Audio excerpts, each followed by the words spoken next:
you're listening to a Token Nerd Network podcast. 3, 2, 1.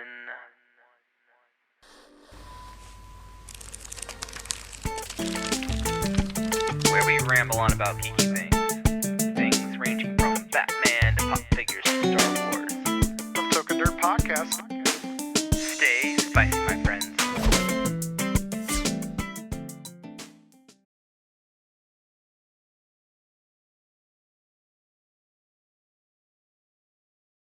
Hey everybody, welcome to the Token Nerd Podcast, where we ramble on about geeky things ranging from Batman to pop figures to Star Wars. I'm Anthony Pettiford. And I'm Addison Lee. And here we are, this is episode 40, and this is actually the first episode of 2017. This is, well, Token Nerd, the podcast itself has been going on for about a year, so I actually think this is 1 year. I don't know the date, because we're recording on Tuesday, but I'll have to look that up again to see when our first episode actually went up on YouTube, because that could be anniversary. Well, if we had done it every single week for a year, we'd be at 52 episodes as of now, right, instead of 40. But let's jump in. We've been gone for a bit. We took a break over the time that we were not podcasting, trying to get other things figured out. We lost Carrie Fisher. Yes, we did. And Debbie Reynolds, obviously. I'm going to sound really dumb saying this, but I forget what the HBO special was called. Do you remember? I do not. Because Abby and I we got HBO to watch Westworld, which highly, highly, highly recommend. It's really good. I don't want to get on too many tangents, but Westworld is incredible because it's short. It's not like these long seasons. Unfortunately, it's kind of like what the Marvel shows kind of fell into, where they were all too long. These were kind of in a nice little short. The documentary you're talking about with Carrie Fisher and Debbie Reynolds is called Bright Lights. Bright Lights. Thank you. Carrie Fisher and Debbie Reynolds. Thank you. That was actually supposed to come out in a couple months. But they moved it closer because the two of them passed. We heard about Carrie Fisher having the heart attack on a plane. Right. It was like the 23rd, and from what I understand, they were just kind of keeping her alive so that she didn't pass away on Christmas. From what I've read, that could be completely fabricated, but yeah, it was a big loss, especially for the Star Wars community. Unfortunately, Han Solo was the one that died, and Leia was the one who survived, and she's supposed to play a decently big role in Episode 8 and 9. Yeah, she was. I think it was Episode 9 where she was supposed to have confrontation. She was supposed to confront Kylo Ren about life or something. I think they said that was Episode 9. But they did come out to say, at least this Disney came out to say that they will not digitally animate her. Yeah, because they don't Tarkin it. Yeah, where they in Rogue One, where they had a CGI Tarkin and CGI young Leia, they because people thought that they were just gonna, because that's what they did with Paul Walker in the Furious 7 movie. But because there's a lot of rumors going around saying that oh yeah, they're gonna do it, but Lucasfilm came out and said like, yeah, we normally don't respond to rumors, but we wanted to make sure that everyone knew that we are not going to CGI Carrie Fisher into any of the new Star Wars movies. Yeah, I also want to go out there to say that I like the way the CGI characters look. Tarkin looked amazing. Not okay. I'll take it back. Until you looked amazing, him in the eye. Huh? I've heard if you look him in the eyes, it was a little off. Yeah, if you look him in the eye, and his teeth apparently were what threw people off. But I liked it. I thought it looked good. And we also know he's dead. We know that Peter Cushing's dead. So yeah. It was kind of like, yeah, we know he's not there. And with Leia, we know she's not young anymore. We know she doesn't look like that. So yeah, and I think that do you think that is something where I know people who didn't know that he wasn't real until they really looked at it, because we know that he's not there, and so we're looking for signs. but also we looked at Tony Stark in Civil War, right? And Yeah. everyone thought that looked amazing because it was quick. Um, and people are like, "Well, we're not there yet." Blah blah blah. Well, how do you know? You'll never know when you're not there unless you're trying. Right. Like that's how effects get to this point. And then now we're getting into a world where people are like, "Well, are we gonna bring in dead celebrities? How disrespectful is that?" For this case, Tarkin had to be a part of that movie. But I feel like we just got on several different rants. Ultimately, what I meant to bring up was on HBO, there's a great special about Carrie Fisher and Debbie Reynolds. I watched it and I didn't really understand the fact that Carrie Fisher had been, in the spotlight since she was conceived until they came out and said that she was pregnant or Debbie Reynolds was pregnant with her. She was right there. Um, I didn't know her, like, especially with Star Wars. She did it because like her brother loved Space Odyssey, and she thought that she was just gonna do kind of a B movie, like a B sci-fi movie, and it'd be kind of funny because of him. And now it's one of It's the the movie. franchise, the movie, the franchise movies. But yeah, so I just kind of wanted to have a second where we just mentioned the loss of Debbie Reynolds and Carrie Fisher, Princess Leia, the Hutt Slayer. If you've listened to not Lost Stars, but Bloodline. Yeah. Uh, a I forget what I was gonna say. Who wrote Bloodlines? It was oh my god, and Lost Stars. Claudia Gray. Claudia Gray. Thank you. Yeah, I get embarrassed when I forget because I used to tweet her all the time. I used to Yeah.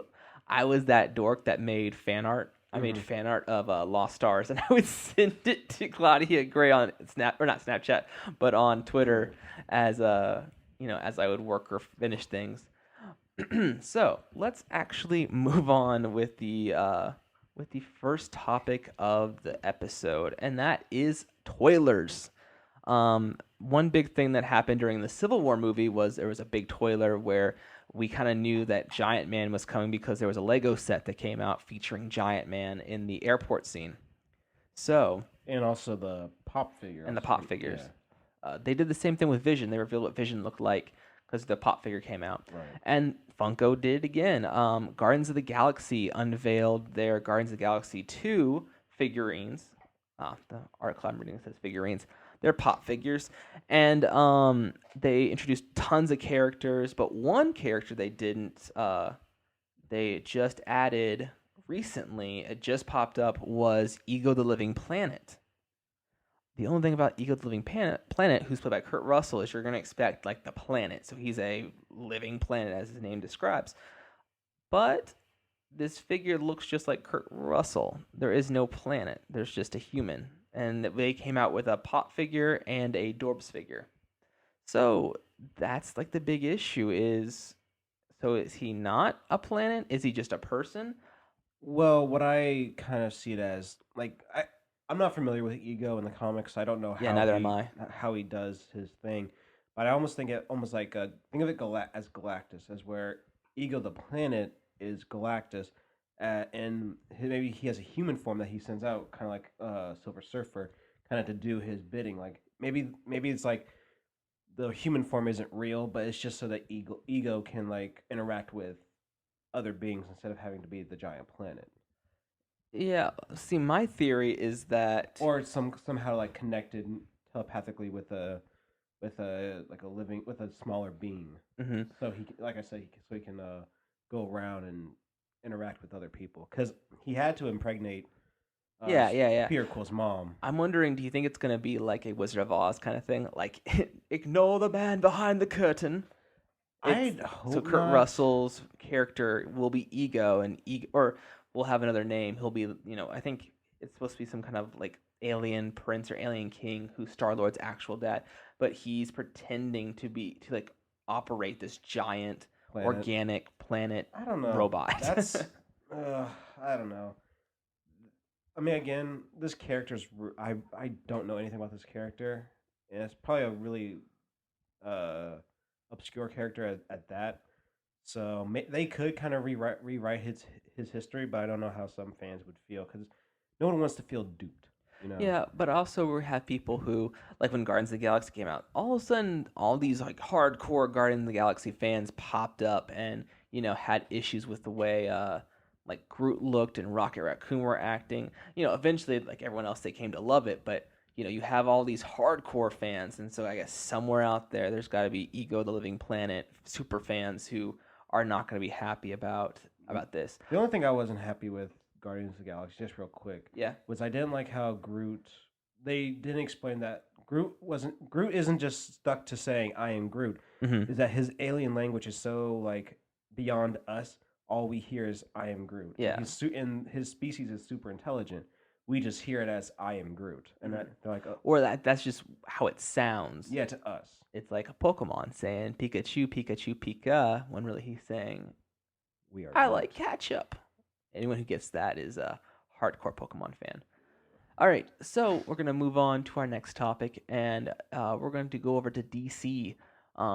The popular CW show, The Flash, known for being very lighthearted, is what separated it from Arrow, especially. It was the happy-go-lucky. It's always, as Oliver Queen says, it's always sunny in Central City. Like Metropolis. Yeah, just like Metropolis, except not the movie Metropolis. Yeah. It's rainy. In the comics. Well, it rains that and debris. Yeah. Dun-dun. Okay. Anyway, so they released the first teaser trailer. I think it's actually a trailer. You can't ever tell in this world anymore what's a trailer and what's a teaser trailer. TV spots mostly. TV spot. But it's our first look at the second half of season 3 for the Flash. We see Barry, and I guess I know he got an apartment with Iris at the end of the Yeah. first half, but it sounds like they got engaged. And so we see H.R. Wells giving a I know I saw the eye roll.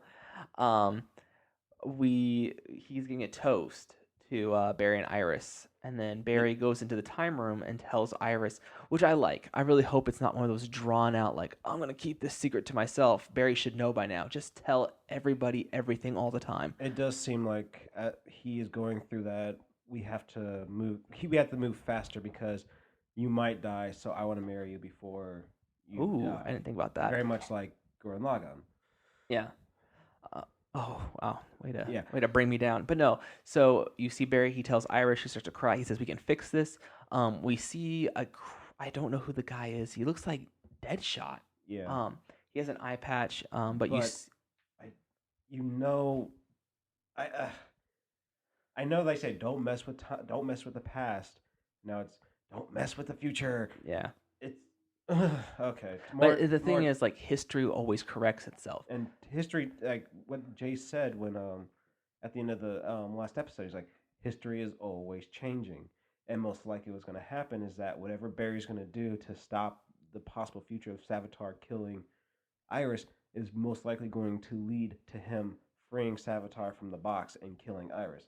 Mm-hmm. So if he was just doing what Jay said, just said, live, don't try to change anything. It's really just gonna blow up in his face. Yeah, but here's what I really hope doesn't happen. I really hope that Barry doesn't release Savitar to kill him, so that event doesn't happen, and in the events he frees him. I can see that happening, or he's going to release Savitar for a reason, or he's going to be blackmailed into releasing Savitar. But it's just going to be one of those things where you're just going to slap your forehead over and over and over again. Yeah. Well, Barry does make a lot of mistakes. One thing I really do hope that we continue to have in this show, and that is Draco Malfoy. I really hope he stays. I'm really glad they kind of... Tom Felton is what his real name is. Yeah, I wasn't a big fan of them making him alchemy, because it was just kind of cool to have a character, along with Joe, that's not significant other than the character, not who they can possibly be. Mm-hmm. Kind of like how in Arrow now, everyone in part of the team is a superhero, more or less. An Arrow? Yeah. Well, I mean, like all the supporting cast, other than like chief. No, he's not even police chief anymore. No, he quits now. He's just Lance. Yeah, other than him, but like drunk Lance. Everyone else on the team is like a hero now. Yeah. From Oh yeah, you're right. You're You right. got Overwatch, you got Ragman, Ragdoll, Ragman. yeah, uh, Wild Dog, Spartan, Really Speedy, surprised that Wild Dog is still there. formerly Artemis. But everyone who's down there is now. Artemis isn't a good guy I anymore. know I said Oh yeah. Okay, formerly gotcha. Artemis. Gotcha. But like everyone who's anyone who had a speaking role other than Lance is Has a a code hero. name. Yeah. Yeah. So Okay. and now we're getting into that with Flash. With Caitlyn possibly becoming Killer Frost. Yeah, we see that pop up where they're like, "We're not the only ones. We need to prevent this." I don't like the. You brought up a good point about Caitlin Snow Yeah. and Killer Frost is that she wasn't Killer Frost And in Flashpoint. which makes no sense in the episode when she goes to find alchemy. He's like, oh, I want powers or something. It's like, no, you don't have powers in Flashpoint. Earth 2, Caitlyn has powers. Mm-hmm. You don't. That's the one thing that really frustrated me about the whole episode. And also, But did she? Did she? Well, she wasn't in a cocoon though, right? no, she just had powers. Did she? She doesn't have memories though, right? I don't remember She there being an acts episode. evil for whatever reason because cold powers make you evil. Yeah, I think one thing to look out for is the fact that she's not having like flashes, and alchemy didn't give her the powers. No, she's acting like Killer Frost from Earth 2. which makes no sense because there's no real connection between the two Thank God, I love that. other than their doppelgangers. So what makes her power so different from Cisco's? Why isn't he turning evil? Why didn't Barry turn evil? Yeah. No one, and honestly, everyone who was a metahuman, Uh-huh. they weren't. They were already quote unquote evil. They were criminals, so that's why they have powers. Why is she turning evil? I don't know. It's Yeah, no, they didn't really think too hard about that because there's no real character turn for it. Like you could say like, oh, it's because of her mom or blah blah blah, because of Ronnie, because of Jay or Ronnie is set or to come back. Hunter Solomon. Is that a Zoom? Yeah. Yeah. So But no, the guy, what's his name? It's not. It's Amell. It's Stephen Amell's cousin. His name is Robbie Amell. Robbie Amell. Yeah, Robbie Amell plays Ronnie. Gotcha. Yep. All right, but he is supposed to come back, and that's what brings up this. The whole topic was Terry McGinnis. Rick Cosnett, and he was Eddie Thawne in the first season. He Yep. had a brief cameo in season 2 when they go to when Barry goes back in time. But he is set to come back. He posted on Twitter. He said, I don't want to tease, but I'm heading back to Flash. Which is a tease, but okay. So we don't know if he's going to. It doesn't say if he's going to be like back for the rest of the season and onwards, or if he's just going to show up another flashback. Someone just posted that he's going to be Savitar. No, I don't even think that the Flash, the CW aspect of Flash would let that happen, because he's just going to be there to add drama to the fact that Barry and Iris actually are the only functioning relationship in the CW universe for the most part. Like barely, but she gets it. That's what I like about it. It's not like Felicity, who it's like, I want you to kill this person, but now that you did it, I'm not sure I can trust you, and all that other crap that she brought to the table. But in this case, it was, she understood, she knew, she supported him, and I feel like Eddie coming back will bring up issues, because it's not like she and Eddie broke up because of anything that he did. He sacrificed himself for her and for everyone, and then he comes. If this is him, he somehow comes back to. Maybe it's something that the Reverse Flash is doing. Yeah. Maybe he somehow brings him back so that he can readjust the timeline to being what he needed. Yeah, but his character was really close to being the stereotypical, because in the rom-coms where you have the guy who meets the girl, and then the girl, he really likes the girl, but then you find out the girl has a really douchebag boyfriend, and then you kind of just wait till the good guy steals the girl from the bad guy. And even though when we first meet Eddie, he's kind of a douche, but later on, when he starts dating Iris, you see him, he's a lot softer. He tries to have a relationship with Barry as much as he can, but for her, like, he's not a bad guy at all. Not. And that was the one thing I really liked about Eddie's character, is that because they throw it, like I said, they throw him as the douchebag, but then later on you find out like, oh yeah, he's actually a good guy, and you actually feel bad when he sacrifices himself, because he does you see that he does care about Iris. He does care about Barry. He cares about Joe. So that's what made his death a lot sadder. And I didn't see it coming, honestly. To mention, like I didn't think they would actually do it, but I was actually kind of hoping that when he shot himself, Wells or Thawne was just going to be like, yeah, we're related, but my birth is not really that would be your actually life kinda doesn't funny. affect my birth, so he just kind of killed himself for no reason. Yeah. That would have been funny. It would have been. So do you have any theories? Do you think he's going to be another Earth? Since now we talk about how we have access to all the Earths now, it's not difficult to get to. I feel like it's going to be they need the DNA of a Thawne, so they go to another Earth and bring Eddie from like Earth 2 maybe. It's a possibility. Just just another reason to bring Jesse Quick back, I feel. Yeah. It's hard to say. They screw up with time a lot in this show, so or maybe during we might find out in Legends of Tomorrow, maybe Earbod goes back in time and gives Eddie speed, or he injects him with the speed I force. hope not. I'm so tired of speedsters. But I don't want to rush off this topic. I feel like we could actually talk about this all day, and it would go down different paths about the Flash. But I really also want to talk about a trailer that just dropped today, and that was for Injustice 2. You've seen it, correct? Yes, I have. All right. So, I don't know. I hate doing the whole reenactment, but I thought this was going to be a separate game. So the trailer starts out, and we see Superman chained up. So we know this is the direct sequel of Injustice 1. And then we see Batman, and there's a cool shot of him fighting Robin. So apparently Damian goes back to wearing his Robin outfit. Or And it could be Tim. if you read the comics, Tim is trapped in the Phantom Zone. The Teen Titans, no one knows they're there, but Superman damned them to the Phantom Zone. Okay, maybe. Um, Or it could be Duke. no, he's a white. Sure. He was a white kid. So who knows? It'd be cool they pulled Carrie Kelly into it, but with a slingshot, that's her only weapon. Unless she has like what Usopp has in the One Piece manga. Oh yeah. It's like a giant staff with a slingshot. But no, so we see Batman, and there's narration in the background. And it looks like Batman is just like overwatching the world. There are cameras on, or they're Big Brother. Yeah, Big Brother. There's screens, and he's watching. And then it's like he turns a blind eye, and you see Harley Quinn beating somebody, and then he turns that camera off. It kind of reminds me of that Superior Spider-Man, where when Yeah. Doc Ock was taking over Spider-Man, he kind of weighed like what's more important, a supervillain destroying the city or just stopping a mugger. Yeah, and plus Harley Quinn was part of the group, the Insurgents. Like she was Right. a key member of Batman's group. But in this we see like Bane. We get some not Harley Quinn. Supergirl. Supergirl. We see Supergirl fighting Wonder Woman, and that looked really sweet.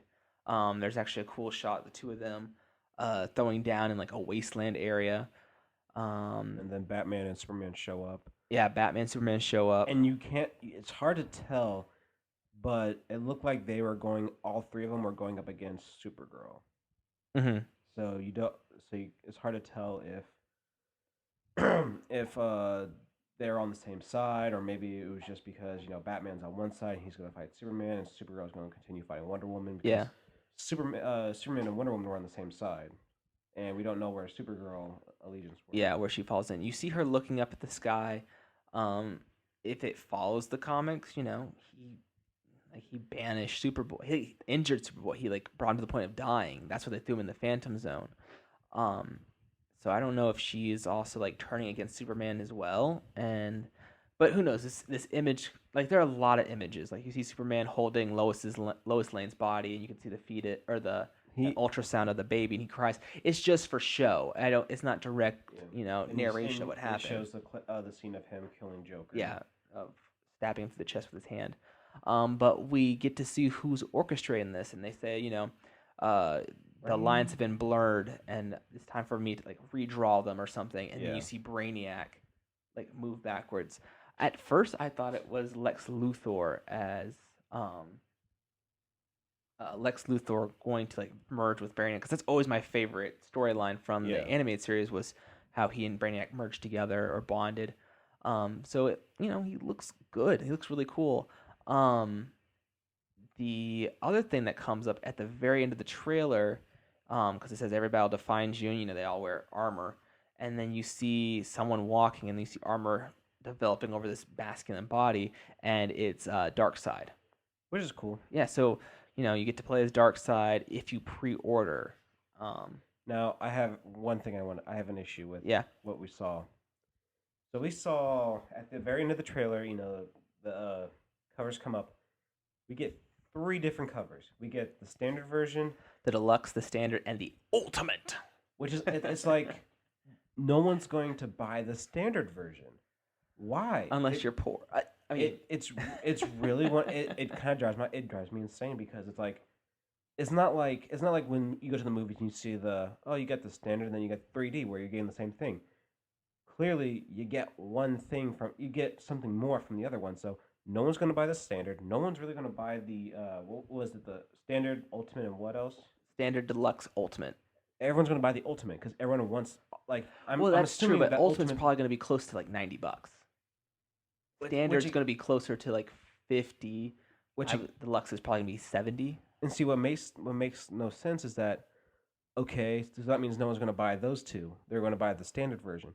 You release the standard version and then you slowly release the other two. You don't throw them all out at the same time. No, I agree. I completely agree. I think this is silly. It's like when they put out the first game, they had the standard version. A couple months later, then you have the ultimate. Yeah, and the ultimate comes with all the bonus characters, so you don't have to wait and download them. So to me, I feel like that's a really silly business plan. Just putting all 3 of them out there because it's not like there's going to be one dedicated fan like, oh, I want all 3. No, you're most likely going to buy the ultimate version. And also, who's going to buy a $90 game? I might. I really like the series. I like the series too, but $90 for a video game? But I mean, you're going to fall asleep playing? Okay. Like, come on. No, I agree. So with this game, we know that Gorilla Grodd's going to be a new character that you weren't able to play with as last time. Atrocitus will be able to be played as Supergirl. Each character you're saying is like an extra $2 in my mind. Gotta get me to 90. I know. I'm trying to think. I'm not saying these are I'm just saying these are additions that you can play regular. I think Vixen. They announced that Vixen was going to be one of them. Okay, I think Vixen would be really cool. That's like $5. Okay. Black Lightning or Static. Okay, I think you're lying. No. Well, Static was in the last game. He was in the add-on. He was in the mobile game. I think if they're smart, they're going to add more players of Okay, that's diverse characters. Especially was it electrokinesis? Electrokinesis, yeah. Something like that. Yeah. So why not? I'm trying to think who else. Steel would be really cool to have in there. But I'm telling you, I saw. It couldn't fake, but it was like Spider-Man was one of the. Which makes no sense. It doesn't make sense, but as a bonus character that you could play as, he's not part of the story. Just like Scorpion really wasn't part of the story. Well, the only reason I know because it was. I know. I'm just saying Scorpion makes Nether sense. Realm. No, not even that. Is because the company that made Nether Realm. Netherworld. That Realm. makes sense. But Spider-Man doesn't. I know Spider-Man doesn't make sense, but it'd be a cool. That could come with the Ultimate Edition. Like people would be funny enough to get the Ultimate Edition, pay that extra money so they could play as Superman or play as Spider-Man to get beat by Batman. Yeah, I don't know.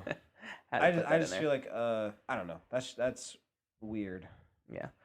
But no, so we posted, I believe the trailer is up on our Facebook page. So if you want to check that out, you can look for yourself.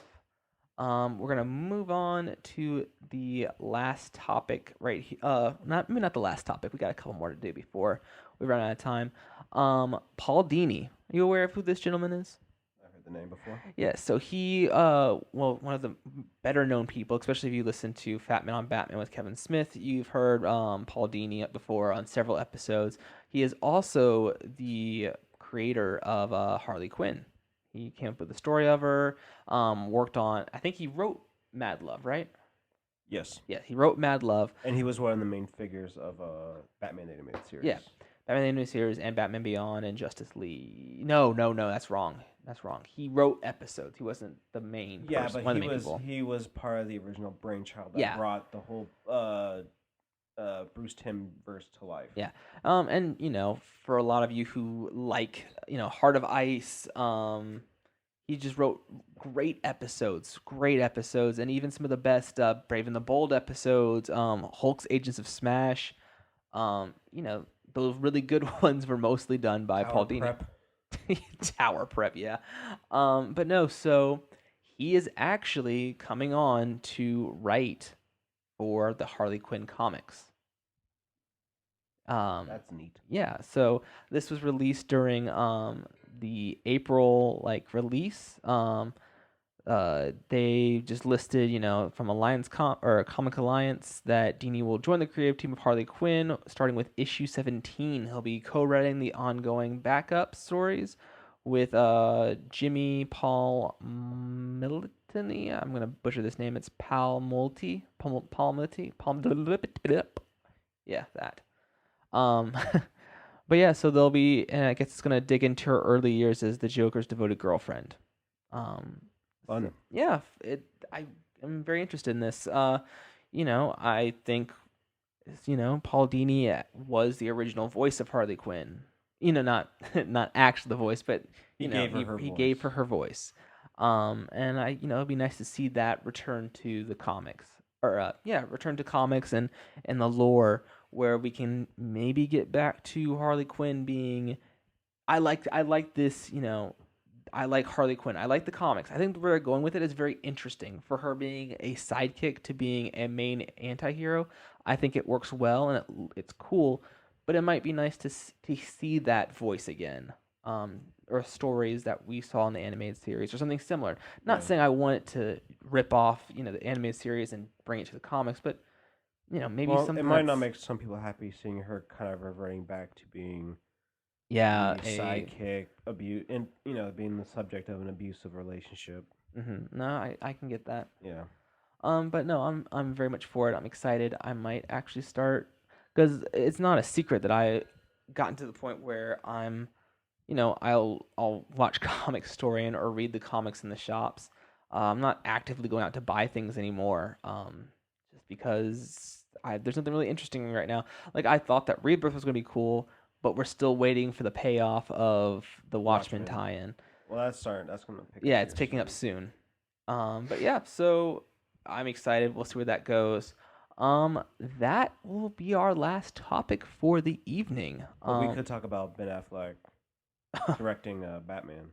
Okay, well, let's throw that in real quick. Yeah, I can actually go Okay, on. go So for pretty it. much, once again, Ben Affleck is trying to talk about his new movie, Live by Night, which is a gangster film set in the Prohibition era. He's trying to talk about that film, but of course, everyone's just saying, "Oh yeah, that's nice. But let's talk about Batman." So he kind of goes off because before this interview with, I think it was with Jimmy Kimmel, he like kind of made a press release saying like, yeah, we don't have a script yet. I'm not gonna do the film if the script isn't where I want it to be. And of course, this also came out like maybe a few days after the negative reviews of Live by Night, and he wrote that, so I'm sure his pride was probably hurt a little bit. Because let's also remember, this guy's going through a lot. He's going through a divorce. Like, as much as we want to think that, oh yeah, he's rich, don't worry about it. The guy can have he can have a bad day. So I'm sure he's not. I'm sure he's not feeling top of the world. So with Live by Night not doing so well, he came out saying like, the script's not doing right. I don't really want to direct it. And then of course someone asked him again. Jimmy Kimmel asked him, and he was like, "Yeah, I'm going to direct it. You just got to give me a minute, because I just finished Live by Night. Mm-hmm. Give me a second. We still got like 5 movies before Batman." So yeah, he is directing it. We don't know where the script is, even though a few months ago he did say there was a script and he liked where it was going. So he might have just scrapped it up, and is redoing it. I want him to direct it. I still think that Ben Affleck really did save Batman v Superman, even though I didn't hate Batman v Superman. He was, he saved the movie. And I would love to see his take on it, because he is a big Batman fan. Yeah. Like, the only reason he did Daredevil back in 2003 was because he was a big fan of Frank Miller's Dark Knight. Yeah, and or Dark Knight Returns, I mean. So yeah. You're right. I agree. Like, he's going to bring, we were just talking about the voice of the comics and the animated series. I think he can bring that to the they call it silver screen. Silver screen, yeah. No, the big screen. Big screen, but Silver screen's TV. really? I think so. I feel like that's wrong. Because it's like I think it's supposed to be like gold. Like think of it like metals. Gold is movies, but no one says the gold screen, and silver is. I thought it was because the screens were actually silver. I don't know. I think silver screen is TV. Anyways, I was right. You're right. Yep, I was All right. right. Anyways, Ben Affleck is going to direct Batman. He's working on the script with Jeff Johns. So you think he was just trolling? No, I actually do think that he was just kind of irritated because he's trying to promote Live by Night. Is not doing well with critics. They don't want to know anything else about him other than Batman and maybe his relationship with Jennifer Gardner. Yeah. So he's human. He's allowed to have his moments. So, and I think that's all kind of our problem too, because we wait for every word out of these people's mouths. Yeah. So just for the smallest bit of a teaser or whatnot. Yeah, and maybe they did have a script, but after like I said, after the negative reviews of Live by Night, he might have just scrapped the script and now we don't have a script anymore.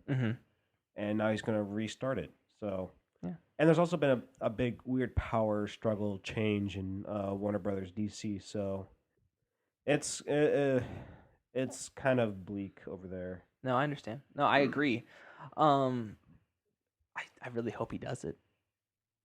I really hope that him and Jeff Johns were a pretty solid. I would love Scott Snyder to get on that too, but let's take baby steps getting to that point. I think Jeff Johns is a good fit, mostly just because Jeff Johns knows every single character in DC. Yeah. Especially if it's going to be an Arkham movie, because they said it's supposed to take place in Arkham, which is why I don't understand why Deathstroke would be the best choice. Well, I still think it's going to be kind of similar to Arkham Origins, where you have a crime boss who's going to hire. He's supposed to be in Arkham. We're going to see a bunch of Arkham characters. Like it's him working his way out, I thought. Who knows? We'll find out. Like, there's no information whatsoever. This is all just, rumors, and we should just have a podcast with the rumor mill and just go over all those. Tons of content there. Podcast. But with that, we'll bring this episode to a close. I just want to thank Addison Lee. Thank you. You are also on the Token Nerd Network, and you are the host of the Real Film Geeks. Yes, I am, with my co-host Zeba D. When do you guys are on a break right now, aren't you? Yeah, we put out a podcast maybe a week or two ago about our favorite musicals because of the release of La La Land. But we are going to come back here soon. We're going to talk about the Oscars. Okay. And kind of, we're going to address the Oscars so white, stuff like that, and what the Academy could do to kind of fix their system a little bit. Yeah. Yep. And you can also check out, I normally podcast with Travis, and he is the host of the weekly wrap-up, the Urban Vinyl Daily weekly wrap-up, and they post several episodes a week.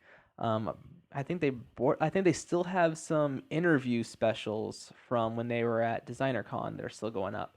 So you guys can check them out at www.urbanvinyldaily.com, and at the UVD, I think is what their Instagram and Twitter handle are. As for us, you can check us out on tokennerd.com. You can also check us out on our YouTube channel. We're on Podbean, which I assume is where you're listening to us from. We are also on Twitter and Instagram at token_nerd, and tokennerd00 is our Facebook page. So you give us a like, and you can see as we constantly update and post episodes from the various shows that we do here on the Token Nerd Network. Also, we're still trying to get together the our fourth podcast, the 90s Kids Club. So we'll see if that gets anywhere this year. We keep talking about it. But like once again, I just want to thank you, Addison, for co-hosting with me. Thank you for having me. All right, and as always, everybody, stay spicy, my friends.